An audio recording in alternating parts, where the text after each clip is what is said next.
there's a lot of the research sites with peptides, they're trying to kind of mask and say that they are a pharmacy and things like that. I see it every day. I mean, they're very deceptive. They try and tell you that they offer peptides and so forth, and then I outright ask, are you a 503A? Oh, well, they're getting it from the same place. And I said, no. I exposed them. And then some of the providers are using them knowingly. What I've found as far as the GLPs, and I've tried all three that you just touched on, semaglutide, tirzepatide, and retatrutide. But what I found with semaglutide is I have no appetite. I don't want to eat. And so that's why it's really important that you're getting your protein, you're training, all those things. And now I'm actually 4 weeks in to microdosing retatrutide. The results that I'm getting are incredible. I mean, I'm shredding without trying. Welcome back to another episode of Unscripted. Today we have an awesome guest. Very excited about this. John Campatella, who runs Integrated Wellness out of New York. I'll tell you, one thing that a lot of people are on social media and providing content, what John does, and you guys got to follow him, and we'll put his link out there, but he has some awesome content on social media talking about all things. Thank you, Jeff. Thank you. Yeah, hormone optimization, peptides, the whole thing. I love talking to straight shooters that just get right down to what works, what doesn't, and share truth. So that's why I wanted to have you on, brother. Thanks for joining. No, pleasure. My pleasure. Thank you for having me.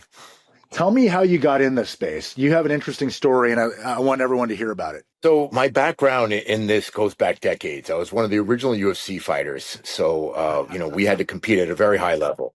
I was in number 10, made the ultimate, had an injury, and had to draw out. And then I got banned, which kind of saved my brain cells, which is good. No doubt. Because a lot of the guys that I fought with, they didn't age as well. And it's really sad to see some of them. They didn't age as well. And so we've been doing that. I've been training with elite class powerlifters, bodybuilders. So we've been doing the peptides and the hormones for decades. And it's funny to see it now become accepted. I'll never forget, there was an article with Sylvester Stallone. He was caught going into Australia with 10 kits of growth hormone and testosterone. Oh, yeah. And he said, mark my words, one day this is going to be over the counter. And, it was almost prophetic because now, and look at the shape he's in. So it's kind of like the dirty secret of Hollywood. When these guys, they get in shape for a movie, it's not their training and their diet. It's obviously they're doing protocols. So now it's becoming accepted. Even the medical community is now accepting the benefits of hormone replacement. And they've actually retracted a lot of negative studies for both men and females. So it's good to see it. What we've known all along in health and fitness. Yeah, no, you nailed it. I want to touch on two things you said. First, Australia. So my partner lives in Australia. I've been now, I think, 7 times. And because of Sylvester Stallone and what he went through back then, I only bring scripted stuff. I only bring 3 months use. Like, I'm not messing around. I'm not messing around. No, you don't need to. Yeah. Exactly. But the other thing you mentioned is that they're not aging well. Bro, you look amazing. He's got a shirt on, everyone, right now, but like sometimes he's in a tank or at everything. And I try to look a little professional. Hey, you're looking sharp. How old are you, brother? I'm going to be 57 in December, and probably in better shape than I was when I fought in the UFC. Yeah. Really? Absolutely. Incredible. Yeah. Incredible. Absolutely. That's awesome. Yeah. Well, and that's one of the things I want to, maybe we'll start there is, one of the things that you guys pride yourself in is longevity, at your practice. Yes. Talk about what are some of the protocols you use for longevity? I know that's a big thing for me. Like I've always said, hey, I want to live a long time, but I want to not only have a long lifespan, I want to have a long health span. So what are some of the tools that you use? Let's just jump into it. Let's where I love you're a straight shooter and you've got some different peptides you use and protocols. Yeah. What are some things that you like? The base is basically your hormone replacement. Obviously, as we age, the hormones decline. And, I've spoken to our labs. We've seen a natural decline in male testosterone. The men today, they're in their 30s. Their hormones levels are that testosterone levels of that of people that were in their 50s just years ago. There's a lot of hormonal disruptors in the environment between the men. The females are also, I've never seen so many issues. It was like taboo treating with testosterone, and even women need a certain amount of testosterone, hormone replacement. And I think it's only been the last year they actually retracted 20 years of negative studies relating testosterone to negative cardiovascular events, prostate cancer, and they retracted that. It kind of makes you wonder, were they, hiding that on purpose? And the same thing with the women who are grossly underserved when it comes to hormone replacement. Doctors won't treat them, even if they're in perimenopause, menopause, and exhibiting symptoms. They're not comfortable treating. Absolutely. And so they retracted those studies for females as well. Absolutely. No, I mean, I think that's exactly where I found myself. Just so you know, that's why I'm in this space is I found myself in my 30s. I finally got some blood work done because I wasn't feeling like I did when I, was in my 20s playing ball and everything. And I found I had Right. the testosterone levels of an 80-year-old man. And at that Yeah. time, I didn't do anything about it because it was really taboo, right? And I finally did something about it, and they kind of Yes. got my levels up a little bit, but not optimized. And so, it's so important, and I love what you're doing because you can truly help people get optimized, and you nailed it. It's not just readings and everything else; it's symptoms and everything else. What are some of those symptoms that you see Yeah. with the men and women that you treat? And I know you're not a physician, but Oh, you're in practice. I teach anatomy, physiology, microbiology, pharmacology. So I actually educate the doctors on it, and then they make the clinical decisions. Yeah, So I love it. have the advantage of not only being, actively involved in this, but the science background as well. Yeah. And, really when it comes down to depression, anxiety, and what's interesting is actually we're launching a second business in mental health. And I feel that a lot of the mental disorders, what they clarify as mental disorders, are not Hmm. really a chemical imbalance, they're hormonal imbalance. So right off the bat, tiredness, depression, loss of muscle mass, sarcopenia, which is related to, aging, decreased bone density, so decreased energy levels. The hormones are the first line. Then from there, when we do a full blood analysis, we'll check everything from the hormone levels of the testosterone, even in the female, obviously the female hormones as well, thyroid function too. We see a lot of subclinical hypothyroidism. That means Yep. it's below the normal levels. And the problem is the reference range is very broad. Yes. And if you're on the reference range, let's say the testosterone runs from 300 to 900, Yep. doctors will not treat you, most doctors, even if you're symptomatic. Yep. So that's a big deal. And they look at total testosterone. They don't look at the free testosterone, which is very, very important because that free testosterone is what's binding to the androgen receptors. If it's bound to proteins in the blood, then that's not reaching your receptors. So that's going to cause an issue also. And everybody's physiology is different too. Somebody may be fine at 600, but other people, they get the symptoms. And that's what you got to look at primarily too. Same thing with females also as well. No, you nailed it. I mean, free testosterone.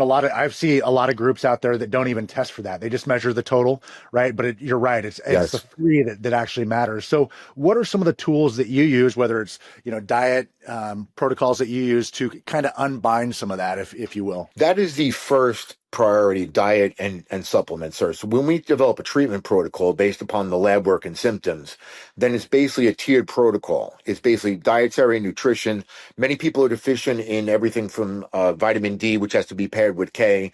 Vitamin D, we see levels, and it's funny because pre-COVID, they said it was toxic at 5,000 units. Then they realized that people had low vitamin D were more susceptible to hospitalization. Now it's okay, so all of a sudden they did a reversal. And then also everything from DHEA, which is the precursor to the hormones, too, we see them deficient. We look at that. So we try to raise them along those levels. And then you have some people that are concerned they're younger, because now we're seeing this in the 30s. Guys that have Yep. self-experimented, self-treated. They took the SARMs, which they didn't realize crashed their testosterone young. So we try and bring it up on a natural level. You basically have like the inclonophen, the gonadorelins, the kispeptins, and so forth like that. Yep. And if you're not concerned with testosterone, then the fertility, and then we usually put them on a testosterone based protocol first to begin with. And if they need thyroid, then we also give them a compounded thyroid. That's another issue. Endocrinologists only treat or test for TSH, thyroid stimulating hormone, and T4.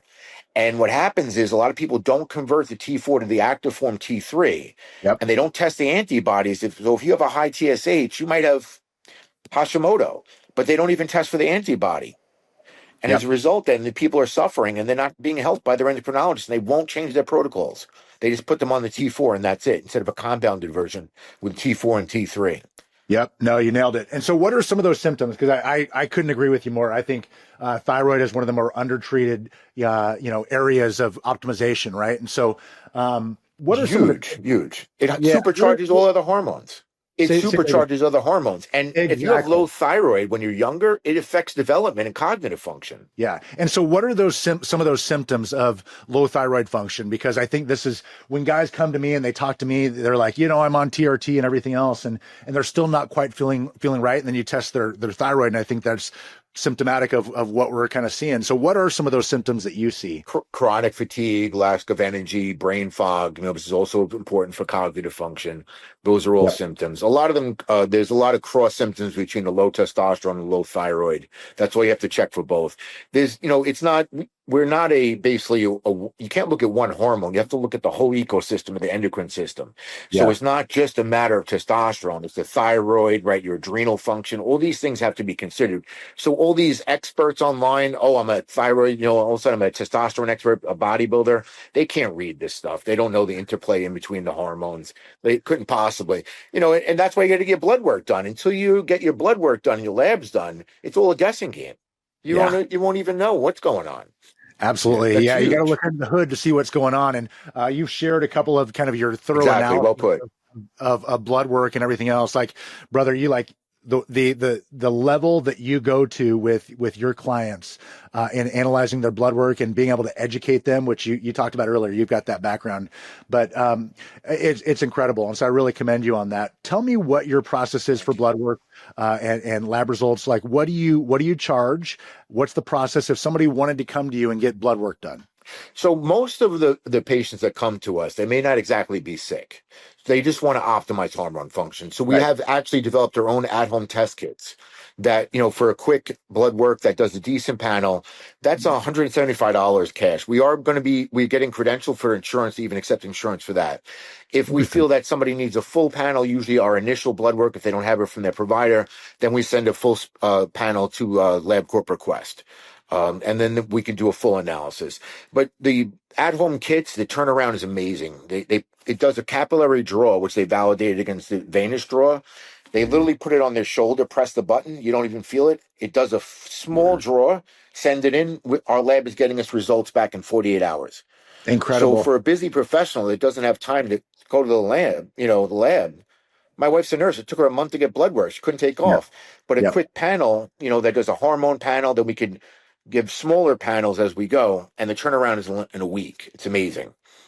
We'll have to talk more about that. I love that. Just providing that extra level of convenience for Right. folks. We're busy getting into, sometimes I've gone into to LabCorp and they can't get me in that particular day or, have to schedule a ways out. That's Right. huge. That's awesome. That's awesome.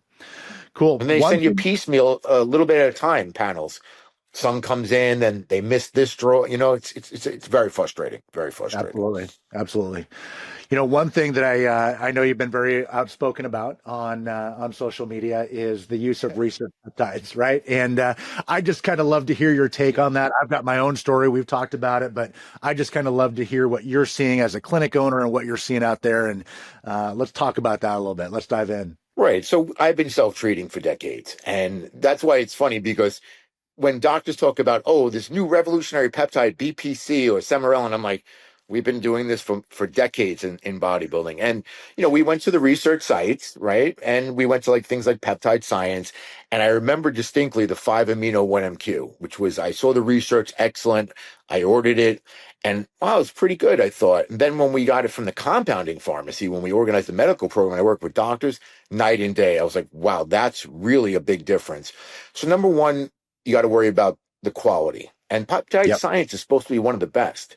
And it was obviously low dose. It was not as effective as the compounding pharmacy. They provide no instructions whatsoever.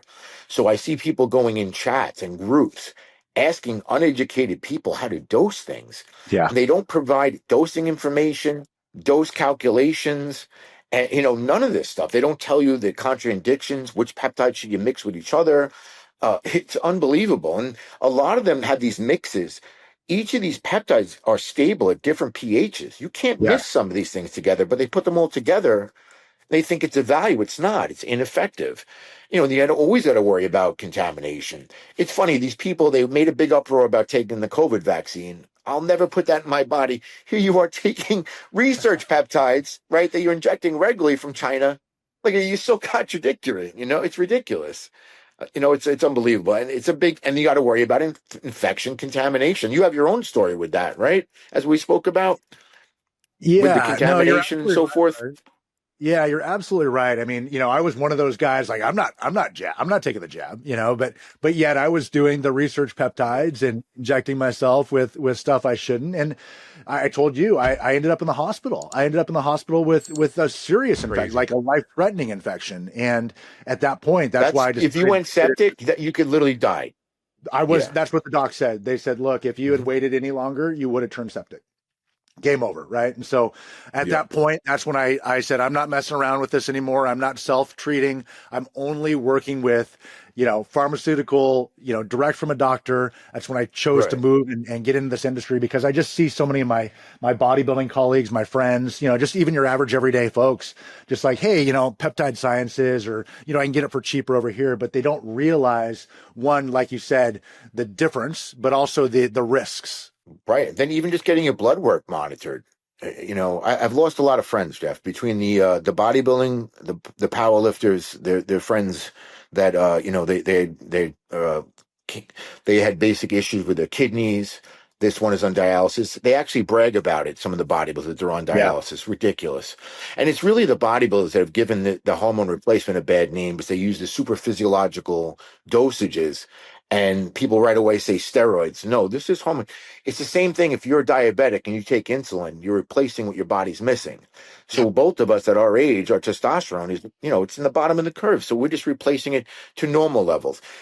Optimal levels are a little bit higher than the reference range, but they're Yeah. not super physiological, like the Yeah. bodybuilders are doing. Those are the ones that ruined it for everybody, really. Where do you see optimal levels? Because I'll just be candid with me. Like you referenced the reference range, which is 300 to 900 generally.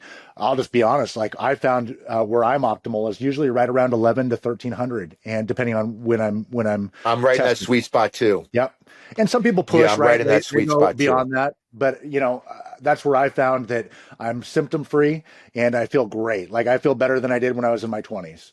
Yeah, absolutely. See, everybody has a different response to their different physiology.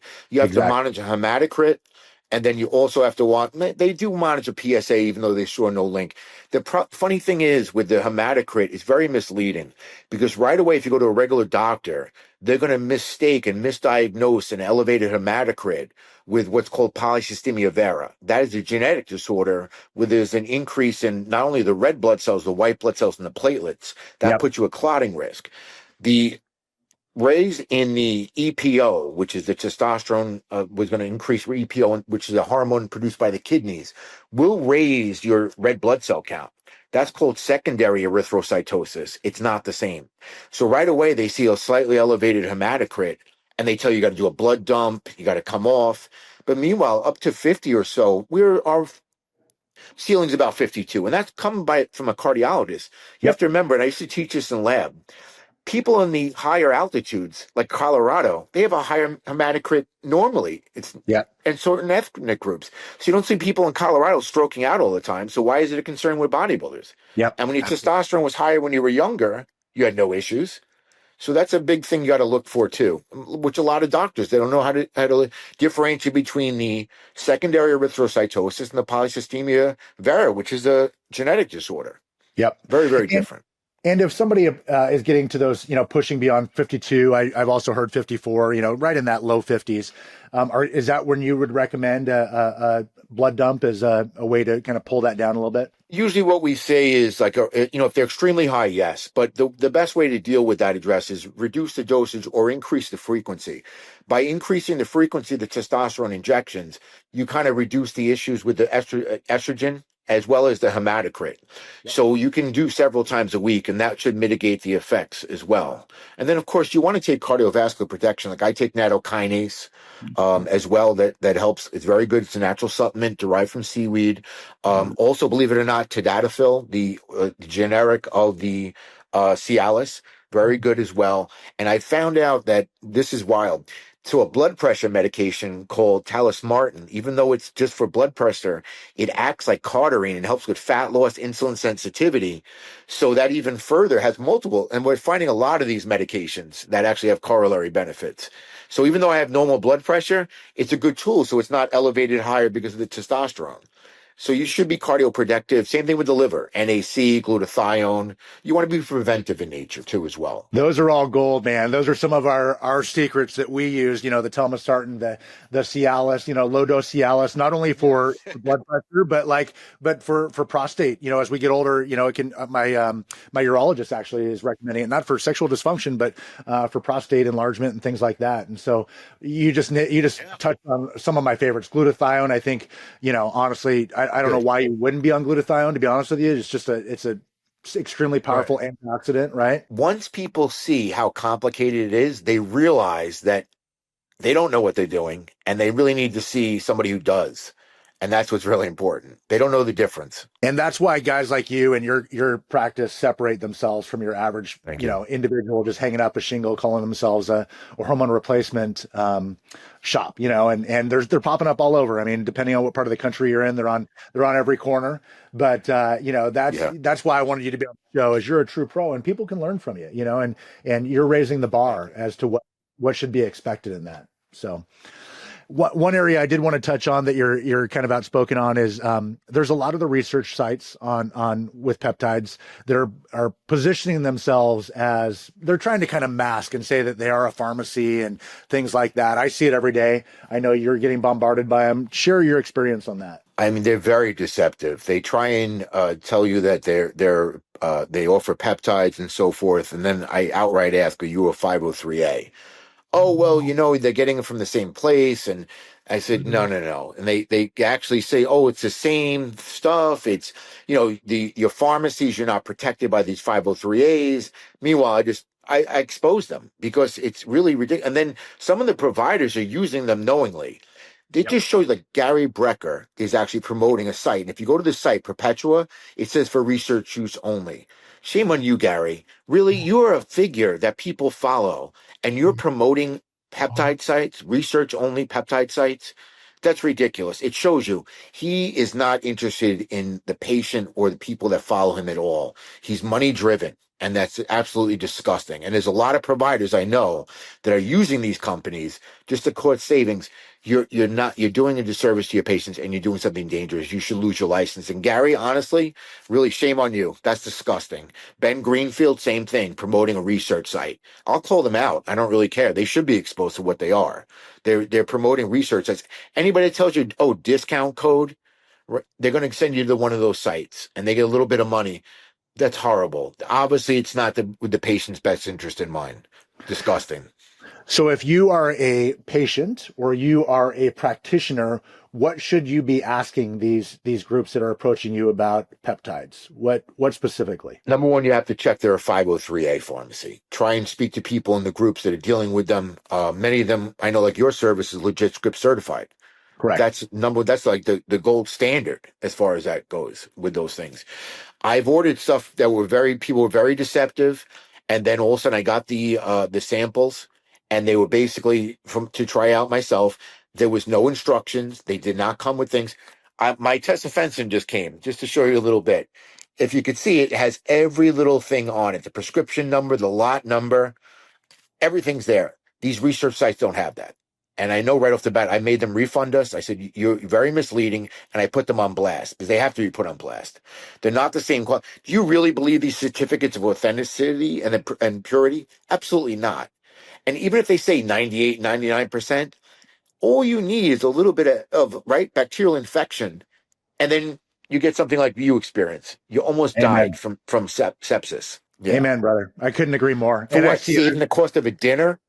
Yeah, Yeah. exactly. Yeah, you're saving a few bucks and putting your life at risk. Do it right. That's what I tell people. I learned the hard way. Do it right. You're right. Like 503A Yeah. pharmacy, that's at Scripps. That's the only folks we work with. We've been approached by a number of research sites saying, oh, we can make it research or physician use only. And, we can kind of skirt the law. We can go into the gray and skate through there that way. And it's just like, you know what? We're not doing that. We're not playing that game. Very ethical of you, Jeff. I really commend you for that because it's very tempting. The prices are better, yeah, but it's just you're not doing the right thing by the people. Definitely not. Definitely not. So good One for thing I you. love that you talk about on your Instagram, and again, I'll share that. I'll put the link in here so people can follow you and go to your practice as well. But you talk about some peptides you really like. You've already mentioned a couple of them, 5-amino one MQ. What are some of those that are kind of your favorite peptides, and what are the use cases of those? So basically, the GH secretagogues I think are excellent. You have the CJC, which they usually combine with the ipamorelin. They complement each other. One's like longer pulse, the other one is shorter. You have the hexarelin also, which is another GH secretagogue, more focused for muscle mass, and it also has cardiovascular benefits as well. It targets the myocardium. The gold standard is tesmorelin. Tesmorelin is approved just like semarelin by the FDA. Tesmorelin reduces visceral body fat, increases insulin sensitivity. There's research that helps neuropathies. What they do is they're not like injecting exogenous growth hormone, which is very expensive, even in the pharmacy. They increase your natural production. Because of that, it increases through the pituitary hypothalamus axis. You have the gland, and then the hypothalamus kind of blends between the nervous system and the endocrine system. And that causes natural production to increase. Now, this means that your body can regulate it because now if it produces too much, then your body through negative feedback will regulate. Growth hormone, not the same. Not the same. So that's why you see a lot of side effects with those that use growth hormone itself. Very, Yep. very good. And what they don't tell you is that you need to cycle those. You should do those for about 4 months, hexarelin less. Then you have to come off for a month to get some down regulation, or you switch your GH secretagogues. So if you have, let's say, for example, tesmorelin, you're dealing with perfect to take with the GLP because now it reduces visceral body fat, which is a major problem with somebody who's obese. They have abdominal obesity. So tesmorelin is excellent for that. So those are right off the bat one of my favorites itself. And then also, of course, the 5 amino. Like I said, it blocks NMT, which stops the breakdown of NAD. So it's very good for not only fat breakdown, but preserving and increasing lean muscle mass. Perfect complement to a GLP or any kind of weight loss medication. Fantastic. My new favorite is probably the SLU PP332. It's a newer peptide, and what it does is it increases mitochondria, which is basically your energy production in the cell. It's called mitochondrial biogenesis. When I took it within a week, I was on the treadmill. My aerobic capacity went through the roof. I jacked it up for like a high incline, high thing, and I was kept on going. I was like, wow, I feel this immediately. I usually ask for the recommendations of my friends that are bodybuilders. We're very in tune with our body. So I Right. notice the most minute change, whether it's a pump, my aerobic capacity, my strength. So it's a good gauge. So I'll ask my bodybuilding friends before I do the doctors. They don't know. They're not taking this. That's why these doctors that call themselves experts, you don't know this. I don't care if you're a longevity expert, an obesity specialist. You didn't learn this in medical school. You never looked it. You never took it yourself. It's obvious by how you look, so they don't know what they're doing. So the bodybuilders, some of them are, they're pretty, for somebody who doesn't have like actual, formal education, some of them really know their stuff and they know their body. Like AOD doesn't work for most people. So these sites that are pushing it, not very effective. All right. So Sloop is very good. I've been following BAM 15 for about 5 years. It Hmm. acts like DMP, which was, if those in the bodybuilding world in the know, they know that that's an amazing fat burner. But the problem is it also can raise your temperature and you can actually cook yourself. Yep. This is basically much better tolerated. My only concern is I see it getting out there a lot. And you got to be careful with this. It might cause permanent damage to the mitochondrial membrane, and Mm. that's an issue. So I'm hesitant to basically try it until I see more clinical data. Yep. Those are the top ones. And you know what's funny? Everybody pushes MOTS-c, which is an exercise mimetic. I didn't get much out of it. A analog of MOTS-c, which is I just ordered more myself, CB4211. It's a little bit harder to get, but I noticed strength increase immediately in fat burning. So those are my pretty much go-tos. And you have to learn how to basically, which one should you be on for a short period of time? Like 5 amino, you could stay on for about 3-4 months. Then to avoid down regulation and tolerance, you got to come off. Same thing with the sloop. I'm going to come off for that. And then what's wild is methylene blue. I used to use this stain when I'm teaching microbiology. Now they're finding out all these positive benefits, everything from cognitive function, preservation of DNA, and that also improves the NAD. NAD also sub-Q, excellent.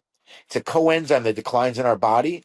So when you supplement with it, amazing protective benefits. It improves mitochondrial health, preserves muscle and nerve stem cells, so it prevents against sarcopenia, cognitive dysfunction, even stabilizes DNA and might help prevent cancer.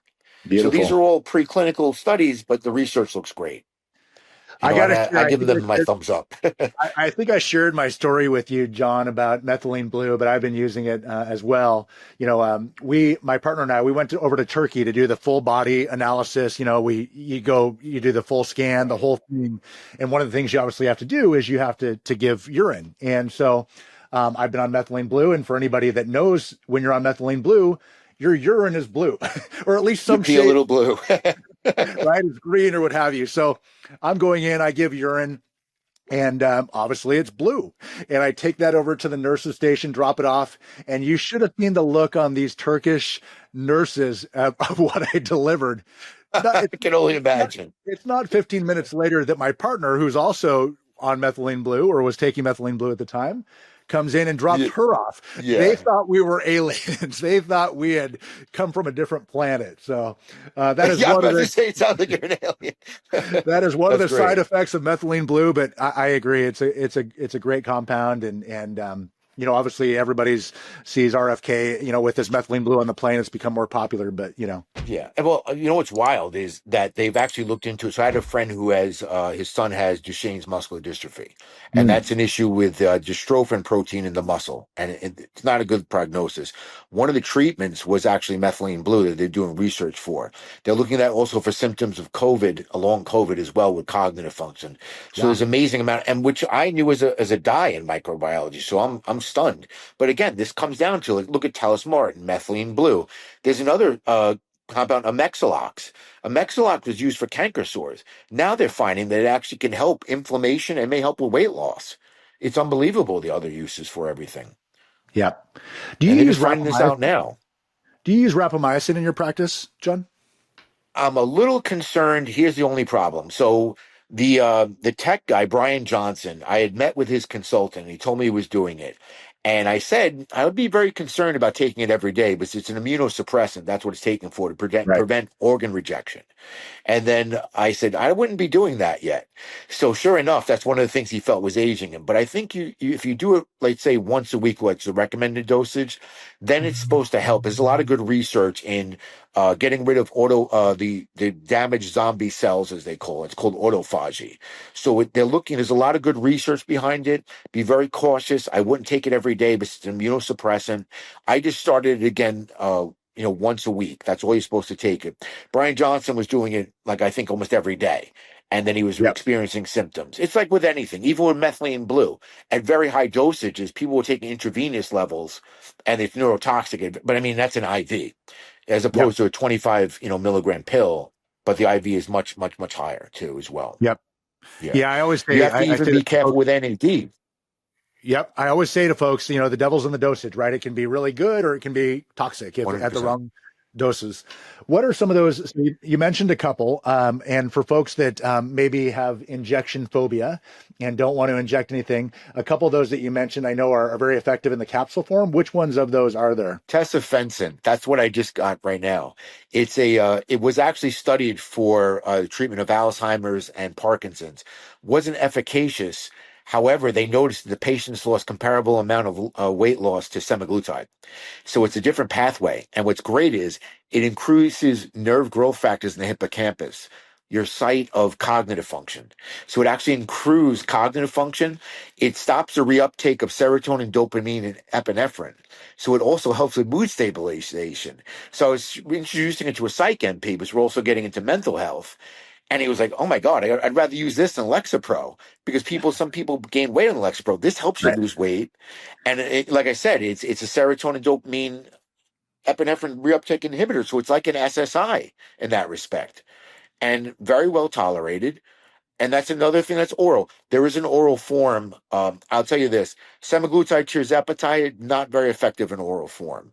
However, there's a new one coming out that will be available. That's not a peptide. Also targets the GLP receptors. Oral form it has an oral form that has proven effective. Not as much as the injections, but some people are just really against injecting themselves. Yeah. Anecdotally, I So mean, we've that's got out. That's out fairly soon. Yeah, I mean, obviously, we work with thousands of clinics, and so we hear a lot about the efficacy of the oral tablets of both semaglutide and tirzepatide. What anecdotally has been found across kind of our sample size is that they can be somewhat effective for somebody who is just starting on a GLP-1. If you're looking to transition off the injectable, that it's you're not going to get the benefit. You're just not, and so that's usually how Right, folks. agreed. I see the same thing.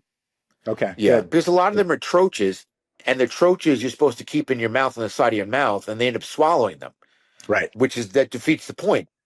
So that's probably one of the issues too. They Yep. don't want to wait for it to completely dissolve through the mucosal membranes. Yep. One question that we get all the time around some of the GH secretagogues is when should you inject those? Because I think that's important as well for folks to understand is what do you like to do with your clients and patients, and what do you find is kind of the best? So Go ahead. it's going to vary. So, for example, CJC at 1295 and ipamorelin, excellent for improving sleep, right? Very, very good. Hexarelin, the pharmacy advises taking a morning dose and a night dose, and that's also going to be more for muscle growth. So it's really about what you're comfortable with. It should be taken on an empty stomach because you have to worry about your blood sugar. So, I think everybody's physiology, but there is some specificity with the different secretagogue, like the CJC, and then of course the hexarelin. Tesmorelin doesn't really matter. They often say that like you want to mimic your natural pulses of growth hormone at night. So I usually take mine at night most of the Got it. time. If I'm doing hexarelin, then I'll have it on an empty stomach in the morning and then take a second dose at night. That you stay on a little bit less than the normal secretagogues because it does raise cortisol levels. So you have to monitor your cortisol levels, but that's fantastic too. It's really, really good. It helps with size and also may help non-alcoholic fatty liver and cardiovascular benefits possibly as well too. Yeah, in one of the clinics that I was on the board for, we had a lot of Olympia level bodybuilders, and Hexarelin was a favorite among that circle because it puts on some size. Absolutely. Yep. Yeah, for Mhm. sure. That and You Nandrolone is very good too. talk about that. Talk about nandrolone because we know DECA. That's an anabolic steroid. Should we really Right. be prescribing this? What are the use cases of that, and why would you use that? I've noticed, like, for example, I had a rotator cuff injury, and Nandrolone definitely helps with the rotator cuff. It helped my injury itself, along with the BPC 157, which is now basically they have the different derivatives of the BPC for the injectable. Yep. But the Nandrolone is actually more myogenic than testosterone. It's good for repair and muscle growth. You can't stay on it long. It does raise your cholesterol levels, and there's some long-term effects if you stay on it for a short period of time. So again, about not only dose dependent, but also about length dependent. I would only do about 8 weeks. If your goal is to help with your joints, improve some muscle size, not commonly done, but it's an excellent compound if you have an injury too. To pair with you have the various BPC 157, the PPS. I don't know if you have pentosan polysulfate, excellent also as well. Those are very good, very good. Then the replacement for the BPC is the analog, the pentadecapeptide, which is Yeah. now the Yep. injectable. Yep. Yep, very, very good. Yeah, Yep. excellent. Yeah, good, good. One thing you kind of touched on, which is, kind of taken the world by storm since the last few years, is the GLPs, right? And so that's it's changing every day. Talk to us about GLPs. What are the ones you like? What do you don't like? What do you see anecdotally in your practice? What's most effective, and where do you see this going? Uh, Tirzepatide over semaglutide. It is more effective with less side effects. We see a lot of nausea with the semaglutide. We actually precautionary prescribe Zofran for the nausea. The best retatrutide, as many people know. Retatrutide is a triple agonist, and it also targets the glycogen receptors. So it helps with non-alcoholic fatty liver, muscle preservation. That's a triple agonist. It's probably Mhm. the best. There's less appetite suppression, but it does help preserve the muscle mass itself, and that will be available again. It is available. What's really interesting is that there's new ones coming out. They're also myostatin inhibitors. So the biggest concern is making sure when you're on the GLP that you take enough protein, you have a sufficient amount of calories. There's a lot of muscle loss. That's where you get this Ozempic face, Ozempic butt, because you're losing lean muscle mass. When you combine it with a myostatin inhibitor, myostatin is a protein that limits muscle growth. So when you get an inhibitor, it's going to improve and preserve muscle mass at the same time, besides losing fat loss. So that's the future that's coming out. That's the next round. That's really exciting. Very exciting. Yeah, I think what I found as far as the GLPs, and I've tried all three that you just touched on: semaglutide, tirzepatide, and retatrutide. I microdose GLPs, and I do take breaks. But what I found with semaglutide Yeah. is I have no appetite. I have no food noise. Like I don't want to eat, and so it's effective, and that's why you get the Ozempic face. Like people don't want to eat, and so that's why it's really important that you're getting your protein, you're training, all those things. I have found tirzepatide to be incredible. For me, zero side effects, really effective. It does blunt the hunger, but not to the extreme semaglutide does. I just think Correct. Yeah. I think it's fantastic. And now I'm 4 weeks in to microdosing retatrutide. And I will say that, yeah, the hunger blunting is not even as much as tirzepatide, but I will tell you, the results that I'm getting are incredible. I mean, I'm shredding without trying. Yeah. I'm eating as much or more Right. than I have, and it's incredible. I've noticed the same. And you know what people miss? The improvement in our patients across the board, their metabolic health. They're Yes. actually studying the GLPs for addiction therapy because it reduces cravings. They're approving it for sleep apnea. And remember the original reason to regulate blood sugar. Blood sugar moderation is the most important aspect, not only for metabolic health, but longevity. So if you can moderate all that, I used to be against them. Why don't these people diet? But now I'm seeing the corollary benefits across the board. It's not just the weight loss. It's the metabolic health that's improving across the board with these patients. And now addiction therapy reduces cravings. That's fantastic. So they're here to stay. I mean, there was going to be a side effect with any medication. Some people have issues with aspirin they take too much, or anything from Advil. To me, like I said, the good far outweighs the bad. The benefits outweigh any kind of risk factors. When you want to mitigate it, you don't want to go out and eat poorly, and that's why I feel like a lot of people have GI issues. They go out and they're eating garbage. You Right. can't do that. Right. Obviously, you're going to get sick regardless. Right. No, I was against it too. And just like you, I mean, we've slaved away, on the bodybuilding side of things and dieted hard, did Yeah. hours of cardio, all that stuff. And it's like GLPs are cheating. But when I really looked at it and I really started to use it myself, I saw with patients, I saw with, thousands of people, it's not just the weight Yeah. loss. Like it is truly a game No. changer in all areas of health. And you know what I find to be most effective is it gives people that buffer, that runway where they can change their lifestyle habits. And that's what's most important, right? Is if you're doing this right, Absolutely. you're starting to eat protein, you're starting to weight train, you're starting to do all those things that you can carry on with you even after you stop taking it. 100%, absolutely. That's what traditional medicine is missing everything. They're not looking for lifestyle changes, which should be the first prescription. And then any doctor that's prescribing the GLPs without giving nutrition advice, recommending strength training, you're not doing your certain you right by your patients. They have to take a certain amount of protein, and need at least not to create too much of a calorie deficit. They should be strength training. Medical community is just catching up to now that building strength, they're realizing is the path to not only longevity, but fat loss. We knew about this for how long, Jeff, right? Yeah. Yep. I guess Yep. the bodybuilders are not so dumb after all. Right? Look at creatine, right? All of That's a sudden right. now everybody's talking about, I see doctors talking about creatine. They're looking at all the strength benefits, the cognitive function. Cognitive. Now it's Yep. all over the place. It's Exactly. fantastic. Yeah, exactly.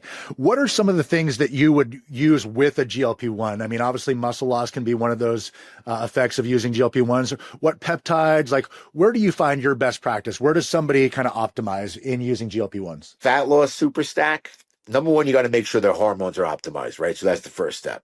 Then we look for obviously the GLPs, 5 amino 1 MQ. Excellent. All right, excellent with that. Also the SLUPP332. And then if you're going to focus on fat loss, test Morellin because it reduces visceral body fat. It's approved for that, reduces hyperlipidemia in HIV patients, FDA approved, well tolerated. That's just super stack right there.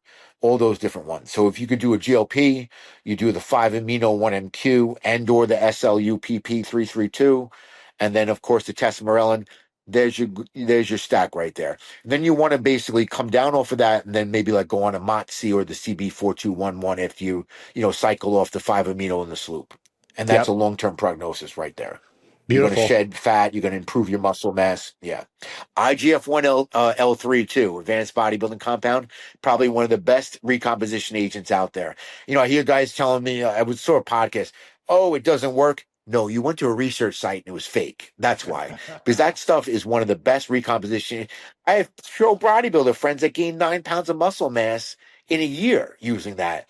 And for those who know, it's very hard to gain muscle mass when you're already that big and that, that much experience weightlifting. So it works and it's very, very good. So there's the thing also with the research sites, right? People getting this IGF-1L3. Oh, it sucks. No, it doesn't suck. You got fake stuff, bro. That's it. That's what it comes John, down to. you're giving away all my secrets, brother. Everybody's gonna, I'm not gonna have that edge anymore because IGF-1 LR3, that's my game changer. I only tell my close friends, like, hey, this is if you want to change, like, do this. Yeah. But same thing. When I was competing, Yeah. I was recommended IGF-1 LR3. I got it from the research sites. I thought it was trash. I did not see anything. The first time I used from a compounding 503A pharmacy IGF-1, I'm like, oh, I get it now. Game changer. And we've had one of our employees actually put on 20 pounds What's of lean going mass. on? Yeah. Yeah. 20 pounds of lean mass in just over a year Fantastic. using IGF-1R3. We're talking about a trained bodybuilder. I mean, this was a game changer for him. Right. Yeah. So, Fantastic. I mean, yeah, you're right. It's is. all right, Jeff. We can give out our secrets.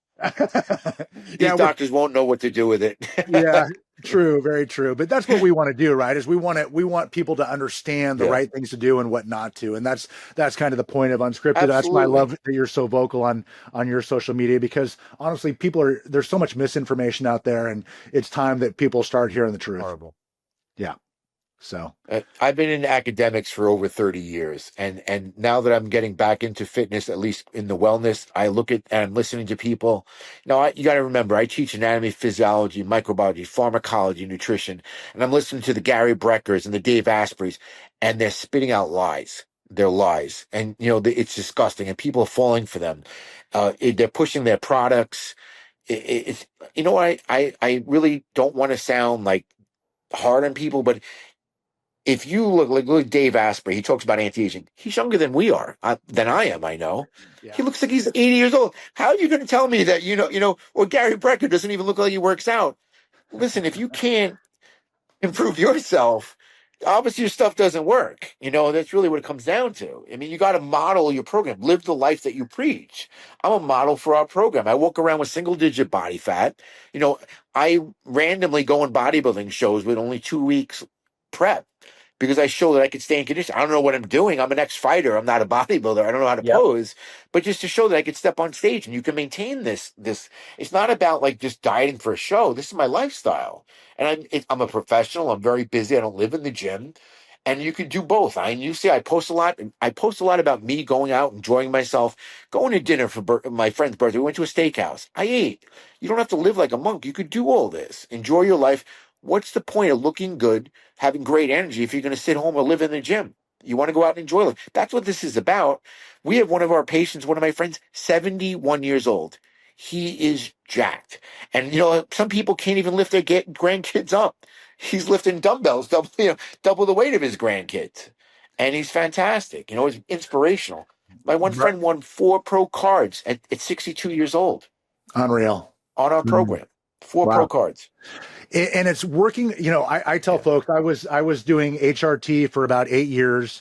And it wasn't until the last 2 or 3 years that I really felt optimized and I really started to get results. And it was because I started working with people like yourself that know what they're doing. I mean, same thing, right? I'm 48 years old. I walk around at about 6% body fat, which I thought was never going to be achievable with my genetics.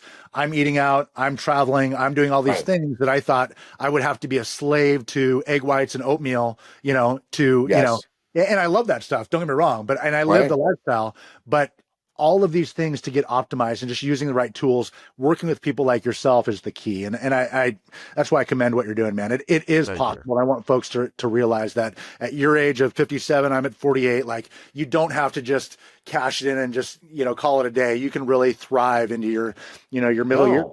That's what we mean about like the health span as opposed to lifespan. I don't want to be stuck where I can't even walk up a flight of stairs at 70 years old. I can't put my groceries away. What's the point? Where I can't even take care of myself. You want to be, that increased longevity, not just chronological age, right? Biological age. That's what we focus on. You're active, you're cognitive, way you're enjoying life. That's what's important. Well said. Brother, this has been awesome. I want you to come back on and share I mean, there's so many so much Absolutely. I had a gold. great time, Jeff. It's been a Yeah, pleasure. so many truth bombs you dropped. I want folks to hear how they can find you, though. So, tell us a little bit about your practice and then where they can find you on social media, and then we'll obviously tag it below. So our site is iwnyc.com. And basically, we are telemedicine service. We know that that's the best way to go. We can reach most 50 states. We have providers that are licensed in most states. And it's meant for busy professionals. You don't have to come into the office. Like I said, we developed the at-home kits just so they could do that, where we're adding actually genomics also with buccal swabs that are delivered to the house. That's the next thing. We're actually offering soon remote monitoring those that need it. So we can monitor like a CGM, monitor your glucose levels, blood pressure that require it. We can get we can get readings. Then the data is going to be amazing. The genomics will tell you predisposition for disease. The pharmacogenomics will tell you what medications might be best for your body type Yep, and yep, your physiology. yep. Don't buy into that nonsense from Gary Brecker with the MHTFR gene, $600 genetic test. It's a way for that price, you can get a full genome test. He's Yeah, just ripping people off, yeah. So We're iwnyc.com and Yep. And it's Integrated Wellness New York is the name of your practice. And then where can folks find you on social yes, media? we have integrated wellness.newyork on IG. And then my Facebook name is John Camp, JOHNCAMP. I leave it open for Beautiful. everybody to see because I want my content to get out there. Yeah. Guys, give him a follow. This guy's awesome. Thanks, Jeff. What you heard today is exactly what he puts out there. It's just truth bombs left and right. So, John, thank you for joining. Can't wait to have you on again, brother. Thanks for sharing your knowledge. Absolutely. My pleasure. Thank you. Thank you for giving the medium to get the word out there. Yeah. All right. It's been a great episode. Thanks for tuning in, and we'll see you on the next episode.